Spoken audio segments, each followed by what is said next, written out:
not turn the ball over. They got a physical back. They do a really good job defensively. So a lot of respect to those guys. I thought it was really hot today. Our guys and their guys struggled a little bit with the stamina part. But I was proud. Carson stood in there, made some really key throws, made some really good decisions with the ball. I thought we used the backs well in terms of the amount of play those guys got. So, thanks. First question. Kirby, how have you felt like you guys have tackled this season? A little horrible on that play, but that's a really good back.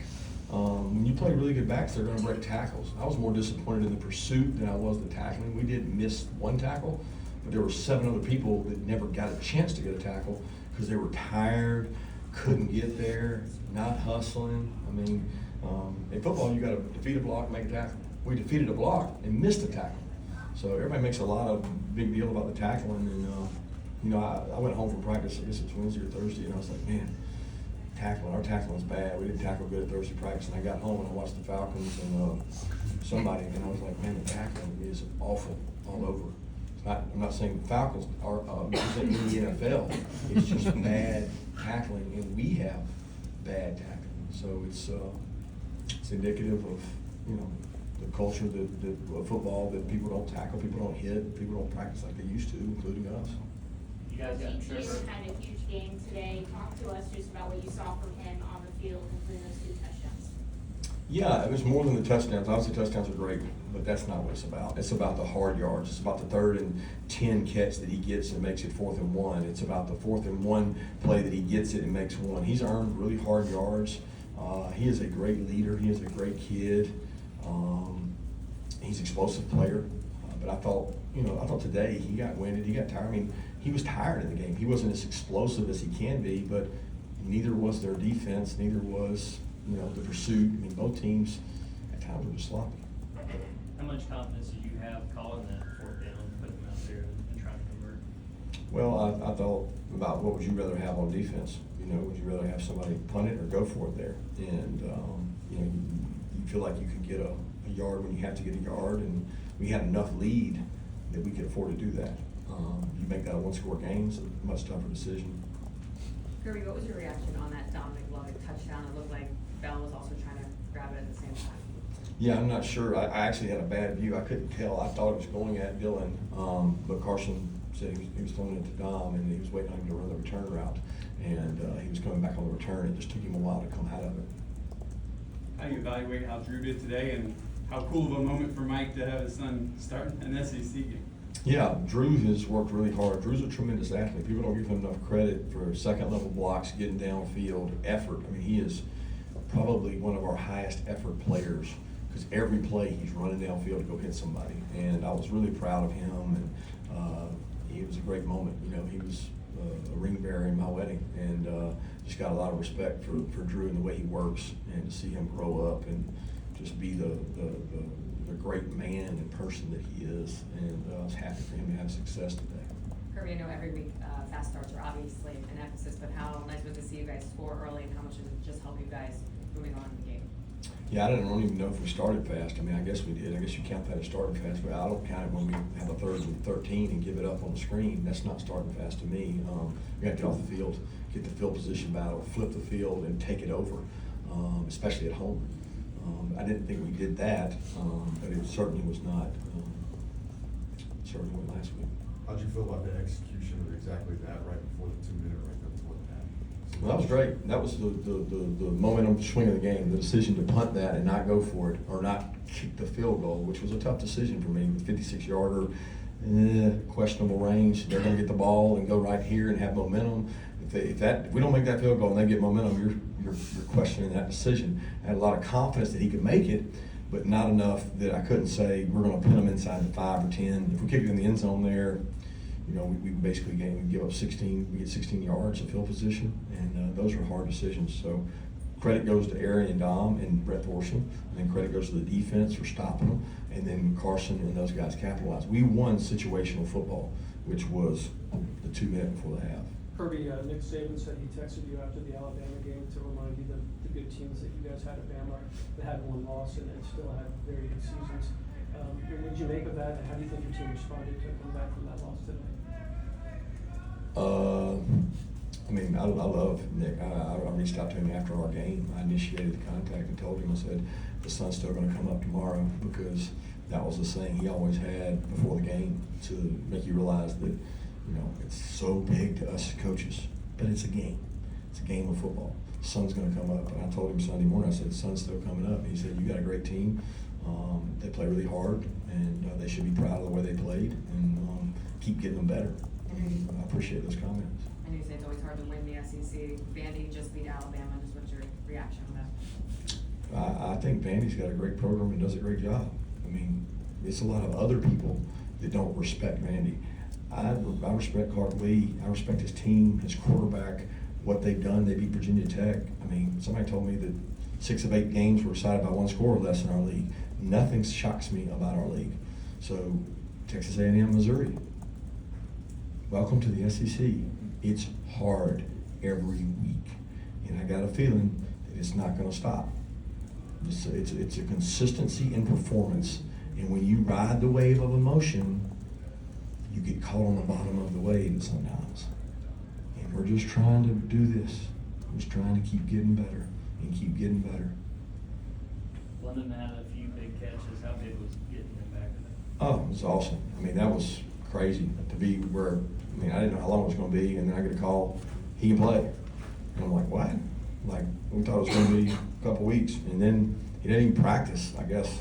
I don't know what day it was, Monday, Tuesday, I don't know, I figure what day he even got cleared, but I mean, he just goes out there, gets back to working, he's so solid, he's so reliable, and jumped right back in and did a good job. No Small London today, what's an update on his status? Inside linebackers do with Small, obviously not out there. Yep, Smiles injured. I thought the guy stepped up and did a great job. Jalen Walker had to play more of an inside linebacker role, which is what we anticipated going into the year. CJ's banged up. Raylan's pushing hard. We got to get other guys ready. Terrell, Chris Cole, Justin Williams. They all got to step up and play. We saw a little bit of Chris. Just what have you seen from him through his freshman year? He's a freshman, and we played with 2 last year. And it's tough if you have to play every down with a freshman, but he is a sponge. He has gotten so much better since he arrived, and he has high upside. He's extremely long, he's extremely fast. He's a freshman.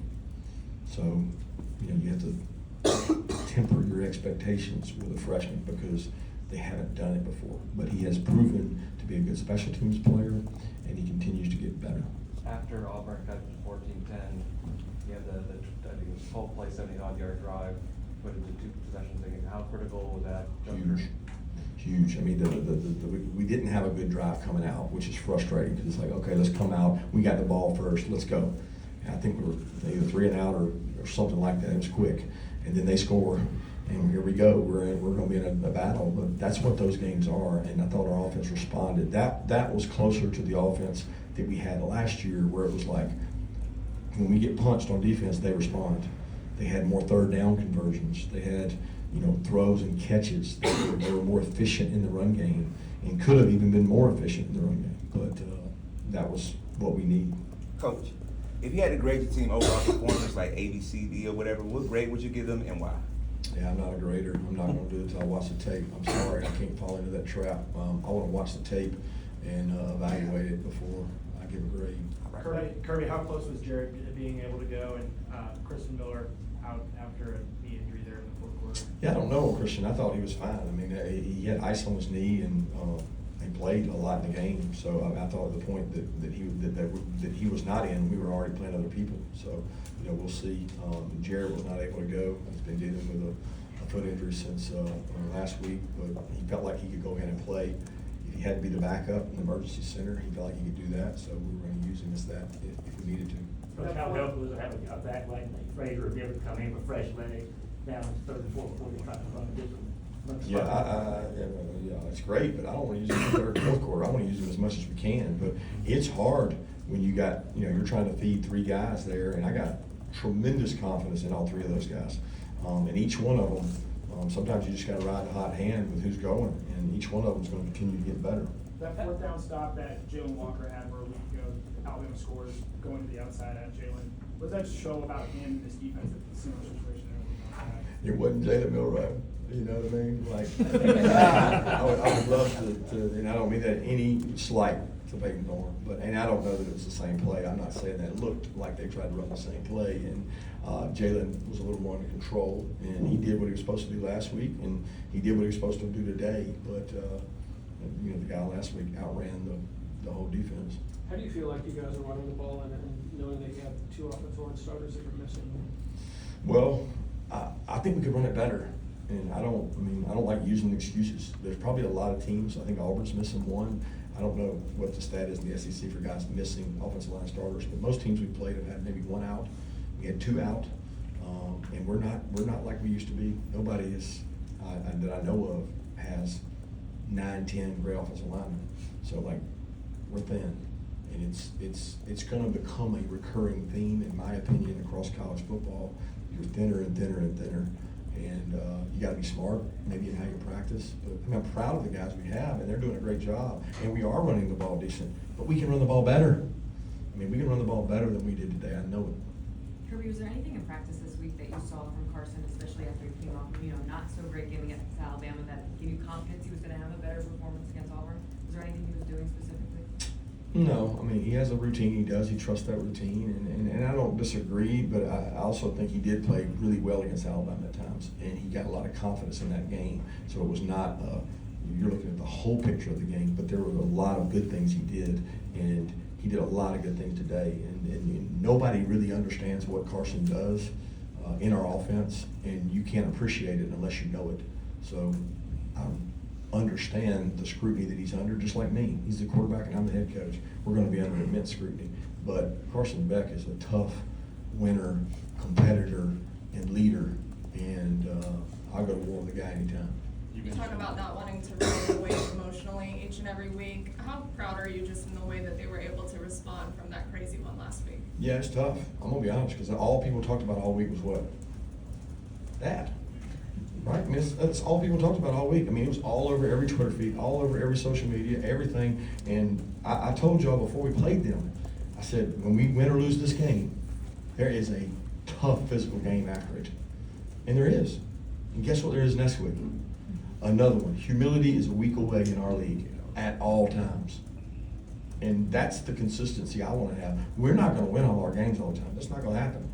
You know, I want our fan base to appreciate what we have and give their all and be unbelievable with crowd noise and make energy and just make home games, because we need it to be tough on other teams to play here.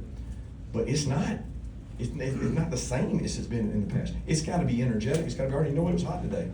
It was hot today. It was hot on our players too, and our players pushed through it. So I'm really proud of this team, because I thought it was a tough week, and we answered the bell. You mentioned the offense on that touchdown drive in the third quarter, looking like the offense from last year. What do you need to see from that unit to maybe play with more of that consistency that you mentioned earlier? I mean, just play with more consistency. I mean, we still have plays that are like play where Arian's running it. We're going to take a touchdown shot, and he thinks Carson's scrambling, so he breaks off the route, and we throw a long incompletion. Last second 10. I mean, you cannot waste plays. You might throw incompletions, but you can't waste plays. You might not block a guy, but the back's going to make you miss. You can't waste plays. And I don't know. I can't say how many plays we wasted today. But we were much more efficient. But we've got a quarterback, an offensive staff, and offensive players that can be efficient. And there's teams that they screw it up. I mean, jump off sides, go the wrong way. We usually don't do those things. We're very efficient. We have to maintain that. Kirby, when you have a week like this where it was so much talk about that last game, how do you help the players block that out? Can you prevent that? No, I just keep telling them about Auburn, and say that this is a war. This is it's a rivalry game. It's hard. They're a 5-0 team. If they don't turn it over, they're 5-0. How would you feel and prepare for Auburn if they were 5-0? Because that's what they are in my mind. Because I can't promise you turnovers. Those are like random. So, our focus was on them all week. I think our guys wanted to get that taste out of their mouth and go play. That helped. We talked about earning the right to cut it loose. We really had not cut it loose in a game. And I don't know that we did today, but we were closer to it. Coach, can you talk about Dan Jackson, his growth, and Yeah, he's an awesome kid, man. What a great story. I mean, this is one of the greatest stories in college football that nobody talks about. I mean, the guy, he didn't walk on because we called him. He got in school here and said, "Hey, Coach, I'd like to play football at Georgia." We didn't recruit him. We recruited Ladd McConkey. We recruited these walk-ons. This guy showed up at our doorstep and is a starter, competitor, blocking field goals. Didn't have to come back this year. I mean, he's like, I don't know, Coach. He came back because he loves this place. He loves Georgia. He don't do it for him. He don't do it for money. He's never asked for anything.